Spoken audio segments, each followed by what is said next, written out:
Good evening. Molweni.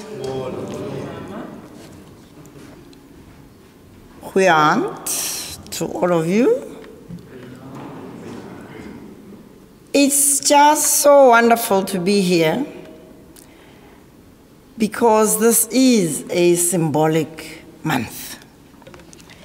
And to be invited to be part of you today is a treat. But someone talked about the failure of GPS to find strange little places. If you were to try and find where I was born, I have to tell you, it's going to be a bit of a gedunte, as they say.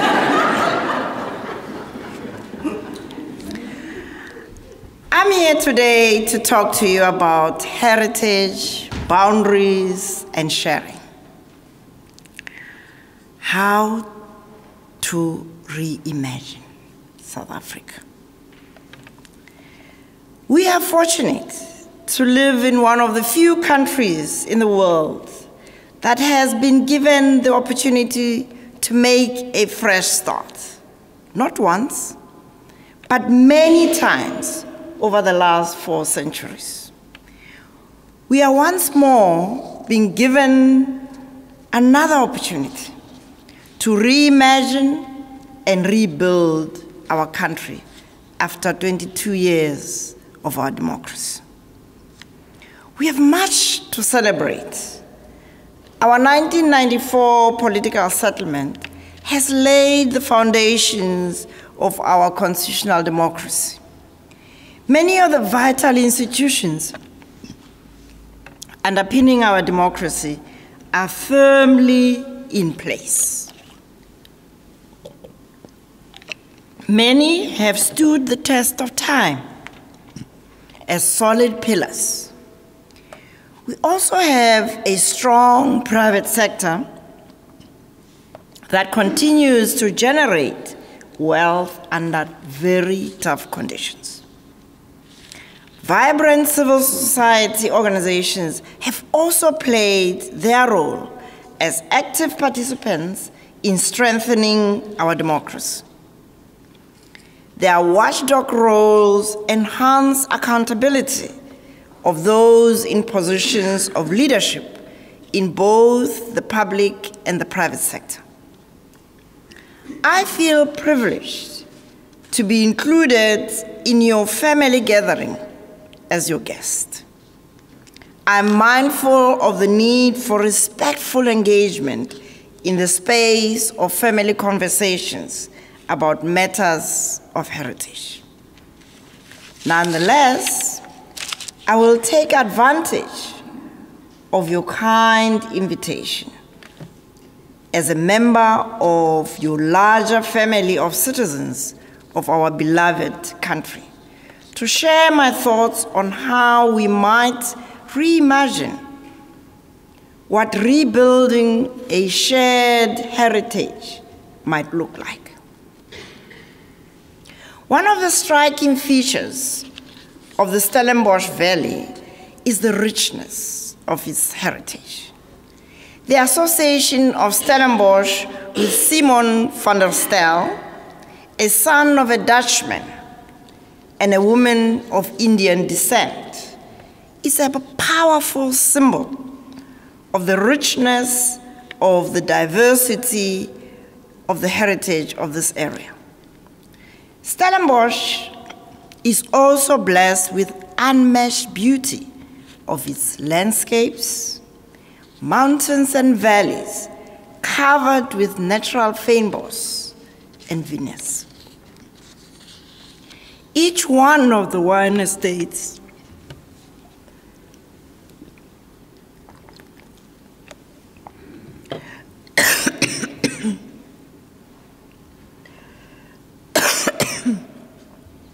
I brought a frog from Cape Town.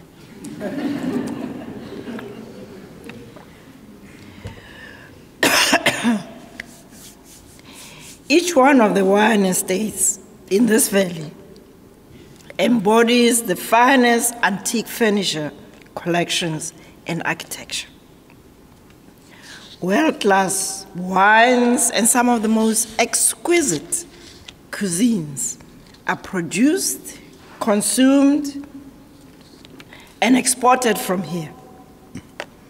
Technology and innovation characterize not only the great University of Stellenbosch,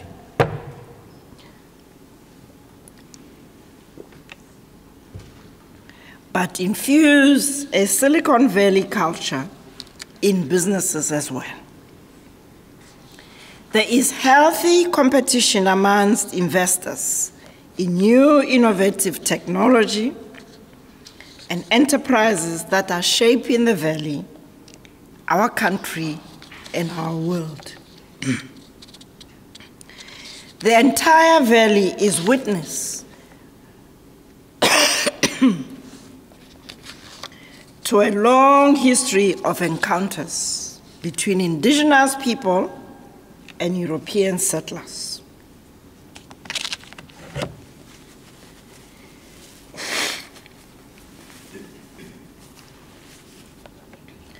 The stories of those encounters should provide a wealth of wisdom for present and future generations. But many stories remain untold.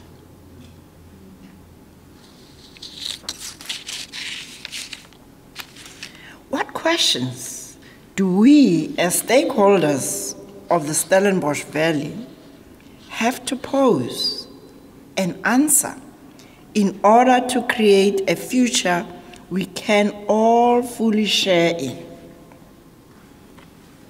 In this lecture, I would like to explore the following themes. First, how do we negotiate a shared heritage across boundaries?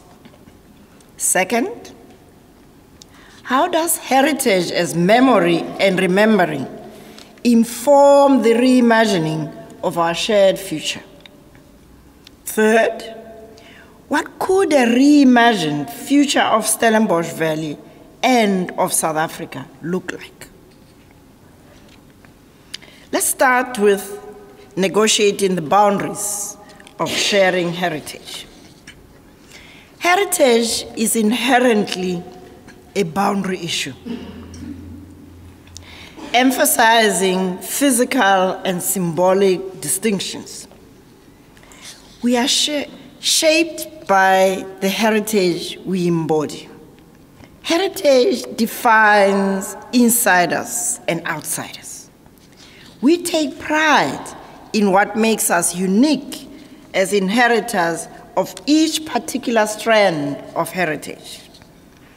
Even within a circle of insiders of a particular heritage, there is often conflict about who is entitled to what. Sibling rivalry, as we know, is an ancient phenomenon that has shaped history from biblical times and continues to shape social relationships today. How then could one talk of shared heritage across boundaries in a society such as ours that is deeply etched by racism, ethnic divides, language barriers, sexism, and class divides?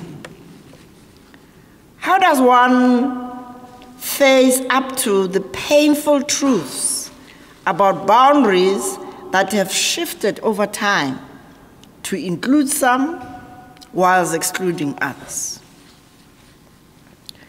What about new entrants into previously bounded spaces? Who defines what rules of engagement apply under such circumstances? Is it the prerogative of the insiders to always set the rules of engagement for newcomers? Or is there space for renegotiation of the rules of engagement to enable the emergence of inclusive, shared approaches? in the context of Stellenbosch, how does the heritage of this beautiful valley get redefined and reshaped by the present generations of inhabitants in preparation for a new imagined future? South Africans often speak about unity in diversity. What does this actually mean?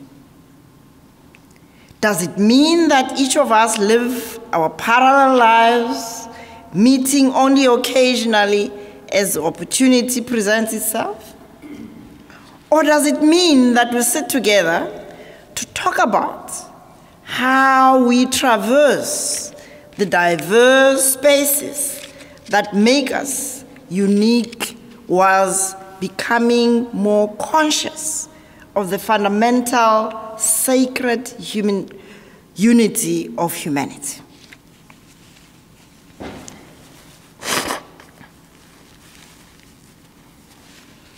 We have the opportunity to pause and ask ourselves whether we are trapped in different worlds, physical and material realities that might impose limits on our imaginations and on our dreams. What might we create if we learn to listen across, to see across, to reach across, and connect across boundaries? Being on a mountaintop is often celebrated as the height of achievement of human effort. But human life is lived in the valley and not on mountaintops. It is in the valleys of our lives where deep conversations are possible. Telling our stories occurs in the valleys where we can be more relaxed, where we can sit around the fire or the dinner table. Let me share with you one story from this valley.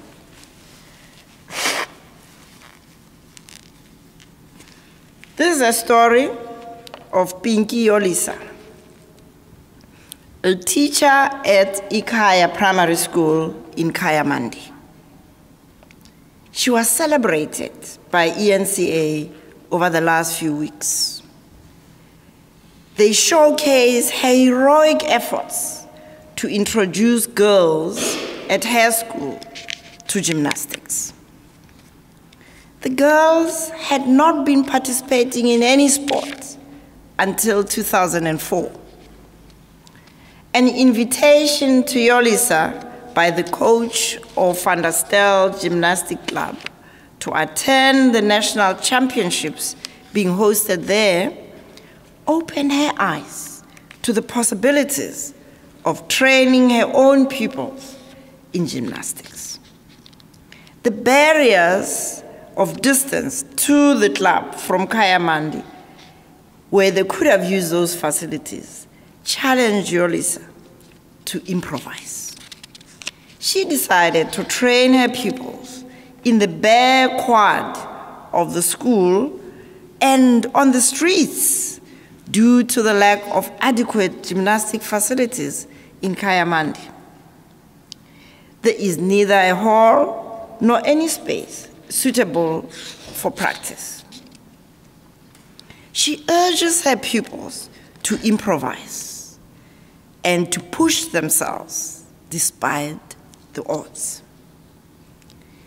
Ikaya is the only primary school in the township, which has 20,000 people. The township has a mixture of housing, including corrugated tin shacks, but they are slowly being removed and replaced by low-income housing. Textbooks are very scarce and have to be photocopied for use by students. Ikaya is the only school in Stellenbosch without computers for the use of students. and the television donated by Opportunity Education is first. None of these challenges deterred Yolisa. Since 2010, she has seen 2 of her top gymnasts compete in 3 national championships. For many of the participants, gymnastics has opened the door to a whole new world of success. The happy faces of the girls speak volumes. They love being stretched, physically, emotionally, and intellectually. The elegance of their gazelle-like bodies on the dusty streets, moving to the music from a scratchy CD player placed on a chair, paid tribute to triumph of the human spirit over adversity. One of the girls said with a beaming face, "At the beginning, I thought my body would break, but it has become used to being pushed and it feels great." Who owns the heritage that is being shaped here at Ikaya Primary School? Is it only the school and its dedicated teachers? Is it only the people of Kayamandi? Is it the municipality of Stellenbosch that is responsible for local governance and services? What about the university that could become home to the graduates of Ikaya as they triumph over their challenging environment to want to advance their careers as talented gymnasts and dancers? Celebrating the successes of the diverse heritages within this valley could become much deeper if you were to choose to pause and interrogate your heritage across the current boundaries that divide the people of this valley. How does one build unity in diversity to embrace Kayamandi, Benil, Cloutesville, and Stellenbosch University Town? It may be an interesting exercise to create a space for young people of this valley to spend a day together, to share what they love most about Stellenbosch. They could also explore what else they might want to see being done to enrich their valley. It would also be great to hear what each one of them would commit to do differently to achieve whatever shared vision emerges from such an exploration. Such an exploration would enable young people to share not only physical spaces, but also for them to become curators of their own living heritage by listening intently and making meaning in real time of the different interpretations of the same shared reality. Once this is done, the next step would naturally emerge to reimagine shared futures they can believe in, to paraphrase Barack Obama. Heritage is often regarded as inherently about the past and the present. But heritage is about past, present, and future. It is about reinterpreting the frame of reference to reimagine and reinvent the future. Heritage is a way of bringing the past back to life, to shape the future by employing stories to cut across boundaries, to enact new symbols and meanings, interpretations, perspectives, and dialogues in the present.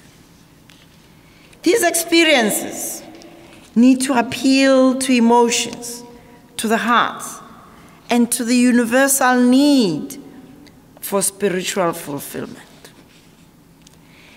David White, a marine biologist and poet, reminds us of the critical role of memory in our lives.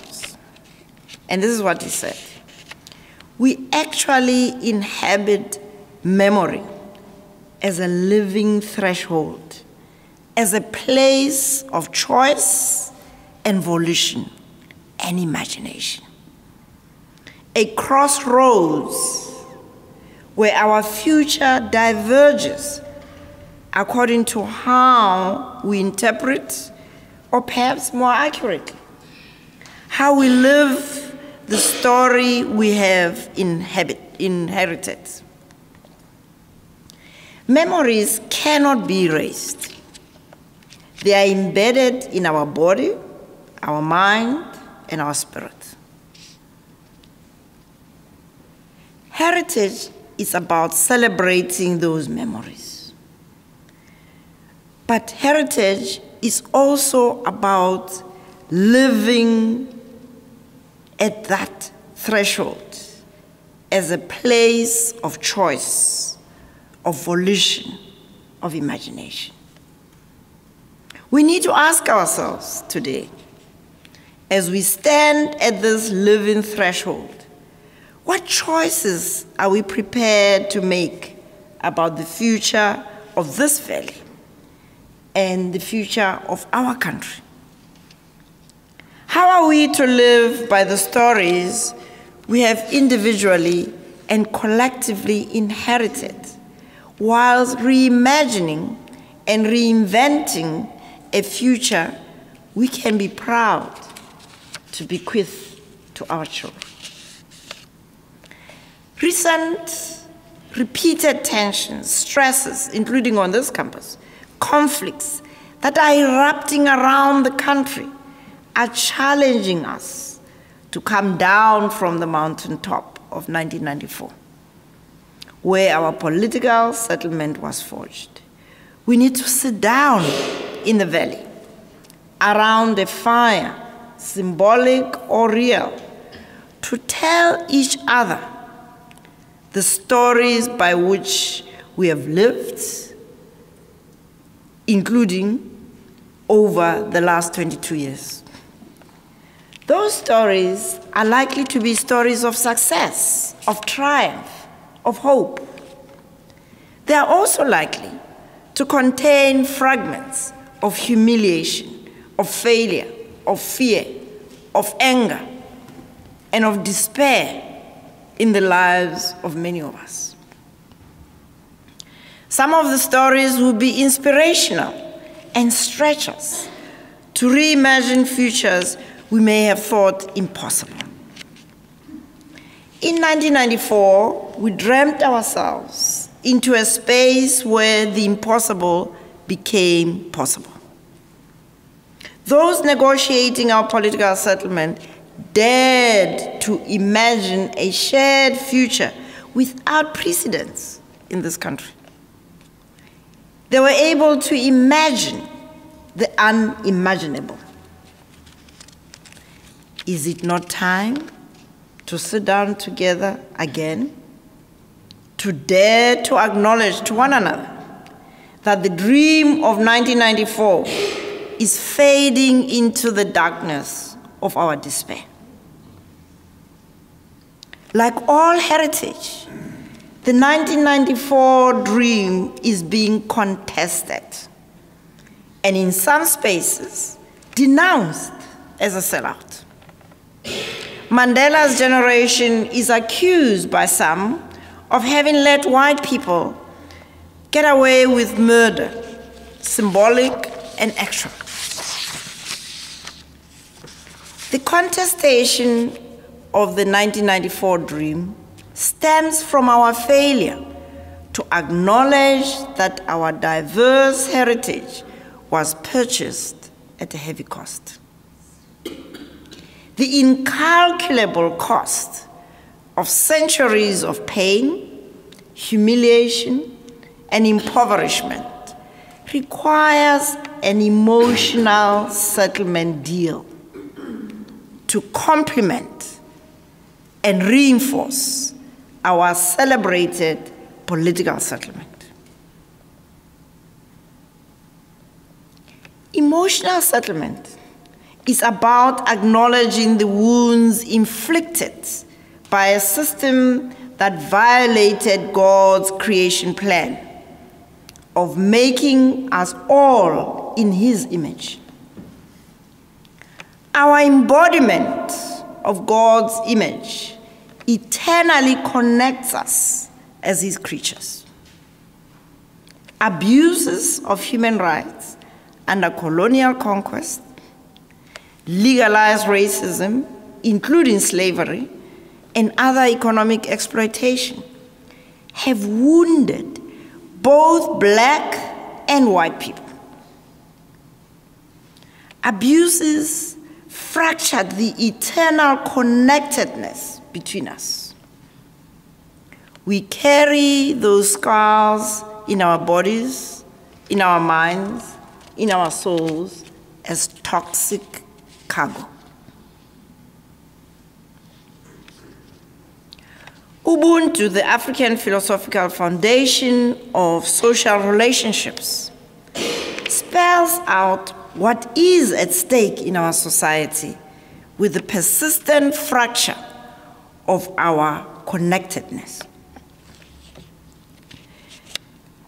Professor Eze, a Zimbabwean academic based in Cambridge University in the UK, refers to Ubuntu thus, and I quote, "A person is a person through other people strikes an affirmation of one's humanity through recognition of an other in his and her uniqueness and difference. It is a demand for a creative intersubjective formation in which the other becomes a mirror, but only a mirror, of my subjectivity."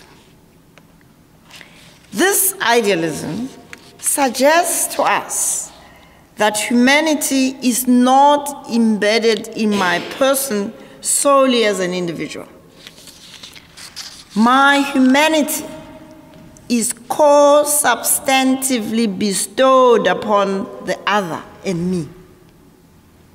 Humanity is a quality we owe to each other.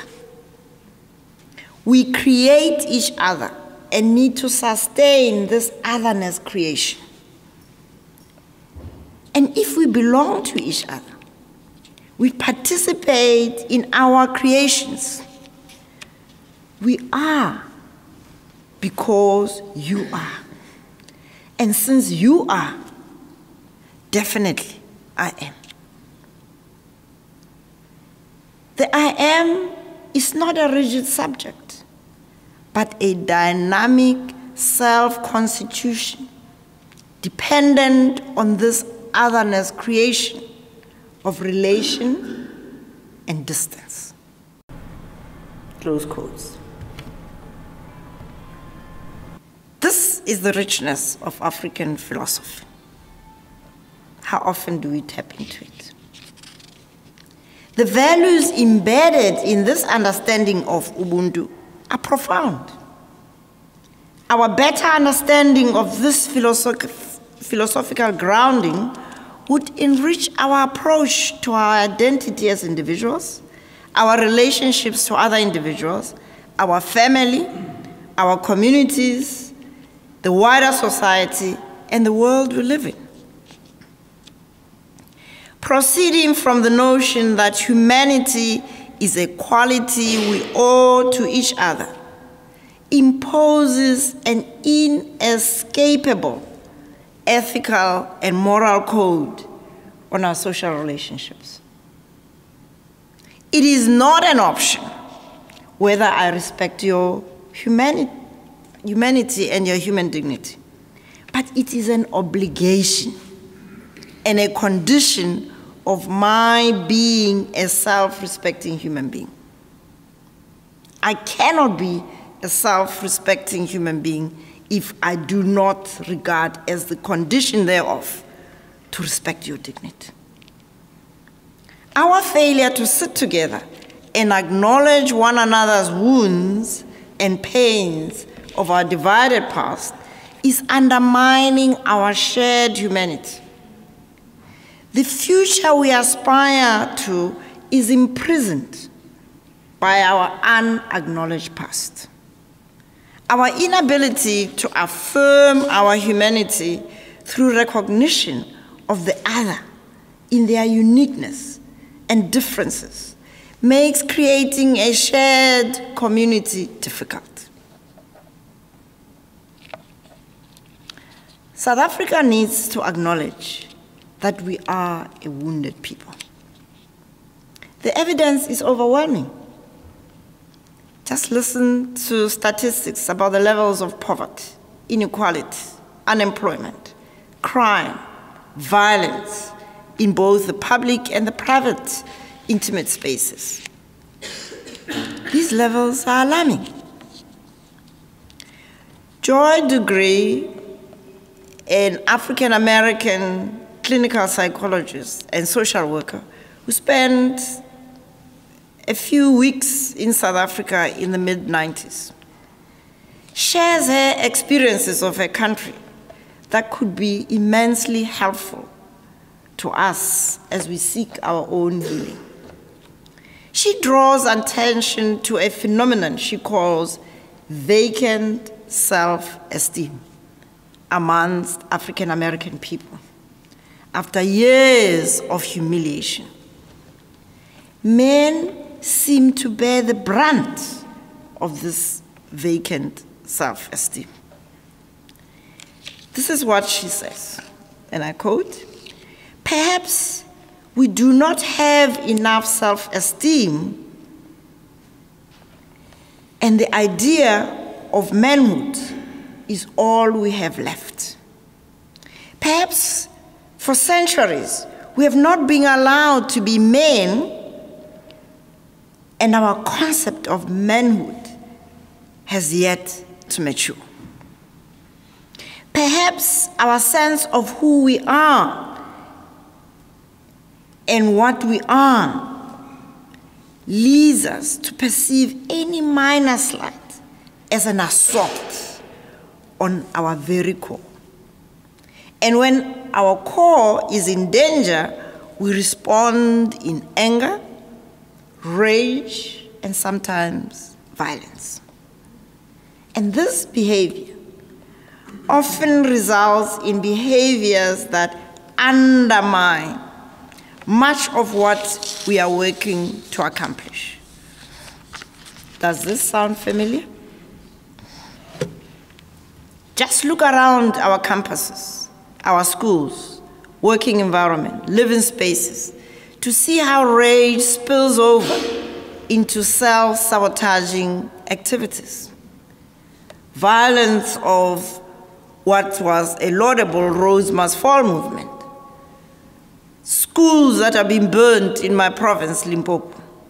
Violence at Wits, UJ, UKZN, Fort Hare. Every campus is seething with real or threatened violence. Unfortunately, whiteness is still being used as a standard in the inappropriately named Model C schools. Where is Model A and Model B? The corporate sector's continuing white male dominance also speaks to the wounds that need urgent healing. The brutality of domestic violence and abuse of children, both black and white, are also symptoms of our vacant self-esteem problems. If we are to heal and become healthy, we need to build on our strengths. This valley has more than its fair share of strengths. Leveraging those collective strengths would set you on a path to a shared future of mutual healing and well-being. Your healing and well-being would model what is possible for our society. But what could a reimagined and rebuilt Stellenbosch Valley look like? Again, I go to Joy Degree, and this is what she had to say. Telling our stories can be redemptive. And I'm looking at the Domini. Telling our stories can free us. Storytelling is an important part of our education. It strengthens us. It builds resilience. It helps us put things in the proper perspective.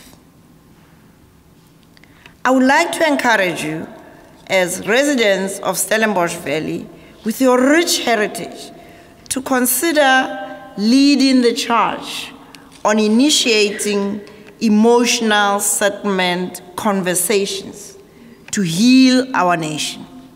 Our nation desperately needs healing. Imagine if you chose Peniel as the place for these healing conversations. Peniel is a symbolic place. It was founded in 1843 in this valley as a sanctuary for freed slaves who had been left to roam with no place of abode after their legal emancipation in 1838.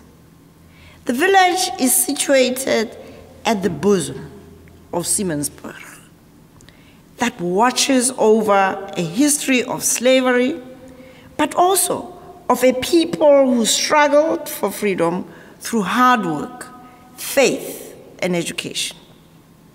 Residents of this village, whilst engaged with life outside of Peniel, remain rooted in this historic place, bequeathed to them by their slave ancestors. Freedom from slavery and later apartheid has not moved them to stray away from the safety of their sanctuary. Peniel Village, by hosting healing conversations of the valley's residents across boundaries, could then live up to its name as the place of encounter between Jacob and the angel of God. After that encounter, Jacob said, "Here I have seen God face to face, and my life is preserved. Here I have seen God face to face, and my life is preserved." Here the valley people could then encounter one another anew as creatures of that very God, in whose image they've all been created. Peniel would then become the birthplace of healing stories of those involved: village people, farmers, workers, township residents, the Stellenbosch municipality, the university community, and the business community in the valley. Such conversations would need to be facilitated by experts to create safe enough spaces. The past would then be laid bare to free the present and the future from its grip. Emotional settlement under the rubric of Ubuntu would enable wrongdoing to be acknowledged, forgiveness to be sought and given, so a new beginning could emerge. Forgiveness is guaranteed within the Ubuntu framework. That's the good news. Because both the wrongdoer and the wrong person benefit from the reconnection that follows forgiveness. So it's not a favor, it's not a charity, it is a requirement of being human that you reestablish that connectedness. They can then see themselves in each other as people on a shared healing journey.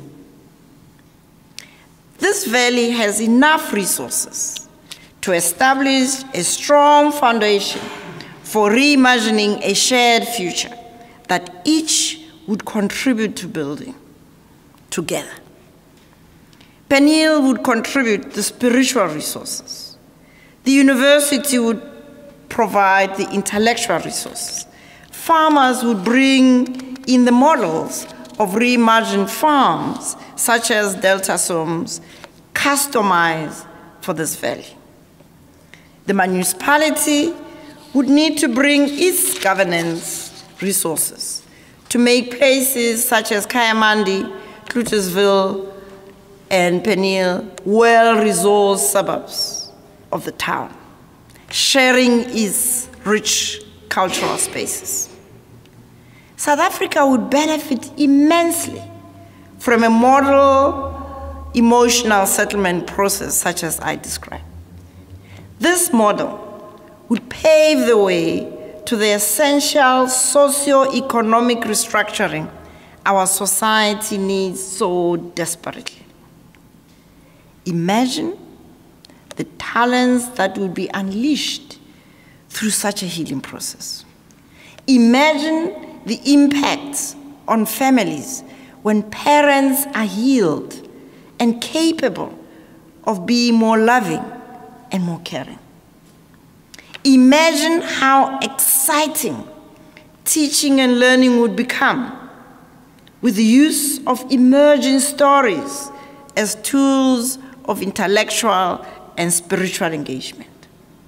Imagine how much more productive our farms, our businesses, our workspaces would become when citizens trust one another and are inspired by a new shared vision of a prosperous, just democracy.